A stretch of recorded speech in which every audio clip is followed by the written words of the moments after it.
नमस्कार दोस्तों। तो क्या अब ये मान लिया जाए सरकार तो साथ दे नहीं रही और जहां करोड़ों कर्मचारी और पेंशन भोगी दिल्ली हाई कोर्ट का इंतजार कर रहे थे, अब दिल्ली हाई कोर्ट में भी जजों की कमी हो गई है या फिर जज ऐसे टाइम पर विड्रॉ कर लेते हैं या ऐसे टाइम पर नहीं आते जिस वक्त वो केस फाइनल स्टेज पर चला जाता है। इक्वल मिलिट्री सर्विस पे पर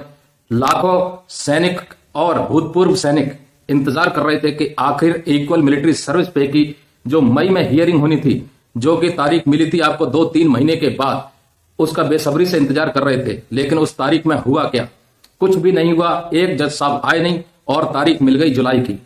2-3 महीने का दिलासा देने के बाद जब कोर्ट की सुनवाई की तारीख नजदीक आती है तो कुछ ना कुछ ऐसा हो जाता है जिससे कर्मचारी लेवल काफी हताश हो जाते हैं। तो क्या अब ये मान लिया जाए कि न्याय प्रणाली से भी निराशा हाथ लग रही है और ऐसे वक्त पर जज उस टाइम पर नहीं आ रहे जिस टाइम पर वो केस एक फाइनल स्टेज की तरफ दौड़ रहा था?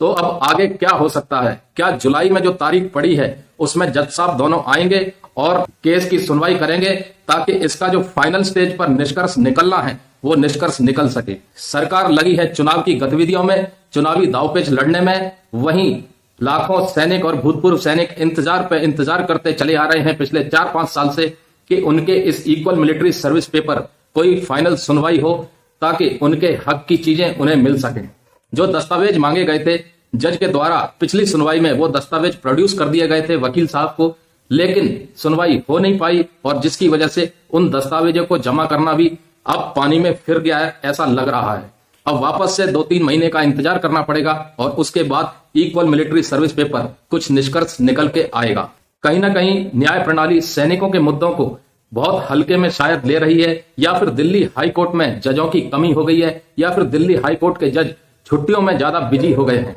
जिसकी वजह से ऐसे मुद्दे जो सालों दर सालों से लटके पड़े हुए हैं वो और भी ज्यादा लटक गए हैं। तो क्या लगता है जुलाई के महीने की जो सुनवाई होगी उसमें कुछ निकल के आएगा या फिर कोई एक नई तारीख दे दी जाएगी ताकि 2024 का चुनाव हो सके? इन मुद्दों से कहीं ना कहीं ये भी लग रहा है कि हाई कोर्ट के ऊपर कहीं ना कहीं कोई सरकारी दबाव हो सकता है, क्योंकि जिस हिसाब से सरकार की परिस्थितियां बन रही हैं, उनके ऊपर जो वित्तीय बोझ आ रहा है उससे हो सकता है बंद लिफाफे जैसी कोई चीज तो नहीं पहुंच गई दिल्ली हाई कोर्ट में। यह सिर्फ एक अनुमान लगाया जा रहा है, लेकिन इसकी वास्तविकता पर हम कोई टिप्पणी नहीं कर रहे, क्योंकि जिस तरह से सैनिकों के मुद्दों को देश की मीडिया भी नहीं दिखा रही, वहीं सरकार की तरफ से कोई खास सुनवाई नहीं हो रही और जहां सुनवाई होनी चाहिए यानी कि दिल्ली हाई कोर्ट में, वहां जज साहब एंड टाइम पर आते नहीं है और सुनवाई की तारीख बदल दी जाती है। तो दोस्तों देखते हैं आगे क्या निकलता है, लेकिन फिलहाल तो यही है कि अब जो तारीख पड़ी है वो जुलाई के लास्ट वीक में पड़ी है और